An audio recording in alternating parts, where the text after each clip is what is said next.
सुंदर नगर नाम का एक गांव हुआ करता था, जिसमें एक सुमित नाम का लड़का रहता था।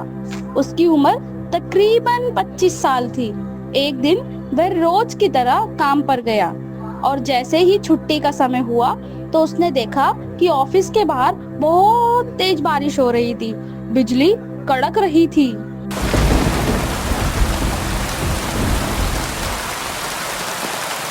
हे भगवान, अब मैं घर कैसे जाऊंगा? यहाँ तो बहुत तेज बारिश हो रही है और आज मैं अपने साथ छाता लाना भी भूल गया। मुझे मालूम है कि सावन का महीना चल रहा है और सावन में काफी बारिश होती है, फिर भी मैं भूल गया। अब मैं क्या ही कर सकता हूँ? चलो, बारिश रुकने का इंतजार करता हूँ। थोड़ी देर बाद बारिश बंद हो जाती है और सुमित अपने ऑफिस से घर के लिए निकल जाता है। वह थोड़ी दूर चलता है और देखता है कि बारिश के कारण पूरी सड़कें पर पानी भरा हुआ है। अरे, ये क्या हो गया? यहाँ तो पूरी सड़क पर पानी भरा हुआ है। अगर मैं यहाँ से निकलूंगा तो पानी की मात्रा ज्यादा होने के कारण मेरा आधा शरीर पानी में ही डूब जाएगा। सुमित ये सब सोच रहा होता है। फिर सुमित देखता है सड़क की साइड में एक कच्ची सड़क जंगल से होती हुई जा रही है, जिस पर पानी नहीं भरा था।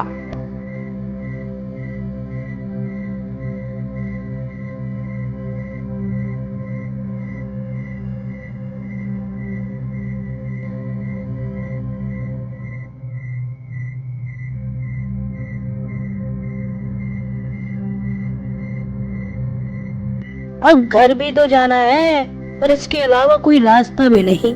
चलो, अब इस रास्ते से ही घर चला जाए। सुमित उस सुनसान रास्ते से जाता है।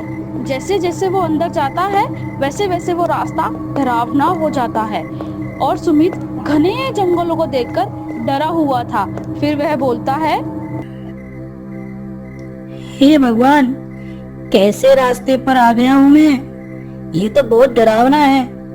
यहाँ पर कोई दूर दूर तक कुछ भी नहीं, पर कोई बात नहीं, मुझे थोड़ा संभल कर चलना होगा। सुमित थोड़ी हिम्मत करता हुआ उस रास्ते पर चलता जाता है और वो चलते चलते अपने चारों तरफ देखता है कि सिर्फ जंगल ही जंगल। वह रास्ता भटक गया, लेकिन फिर भी वह हिम्मत करते हुए जंगलों के बीचों बीच पहुंचा, जहाँ एक बहुत ही डरावनी सी हवेली जो काफी टूटी फूटी थी। ये कैसी डरावनी जगह है? एक जंगल के आसपास तो कोई भी जीव नहीं, फिर भी यहाँ इतनी डरावनी हवेली। मुझे जंगल से जल्द निकलना होगा, नहीं तो कुछ अनहोनी होने की संभावना ही है। तभी उसे महसूस हुआ कि उसके पीछे से किसी के हंसने की आवाज आती है।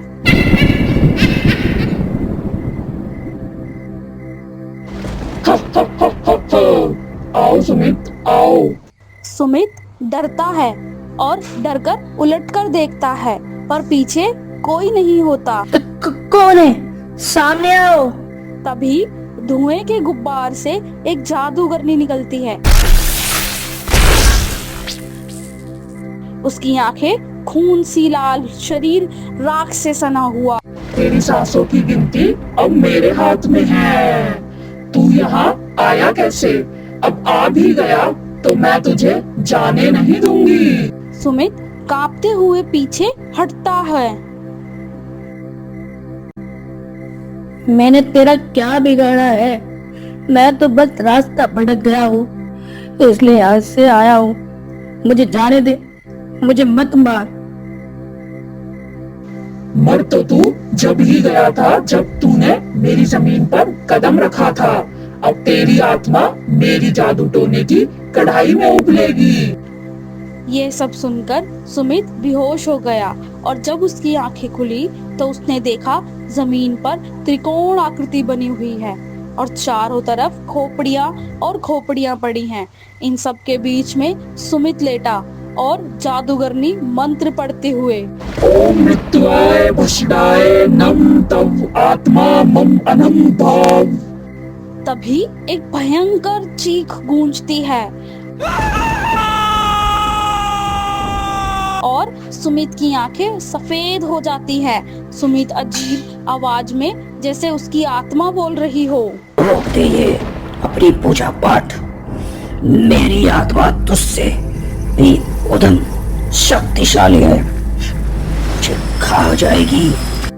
जादूगरनी झुंझलाकर चिल्लाते हुए। मैंने रहू से शादी की है, तुझे निगल जाना खेल है मेरे लिए। सुमित की आत्मा जादूगरनी पर हमला करती है। फिर हवेली हिलने लगती है। जादूगरनी तड़पती हुई चीखती हुई।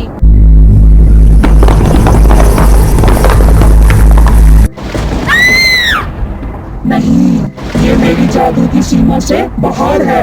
ये आत्मा नहीं, मौत है। सुमित शांत लेकिन बहुत जैसी आवाजों में। मैं अब इंसान नहीं, पतला हुआ जाम हूँ।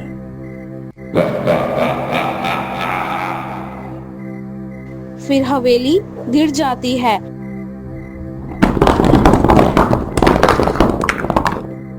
और दोनों मर जाते हैं।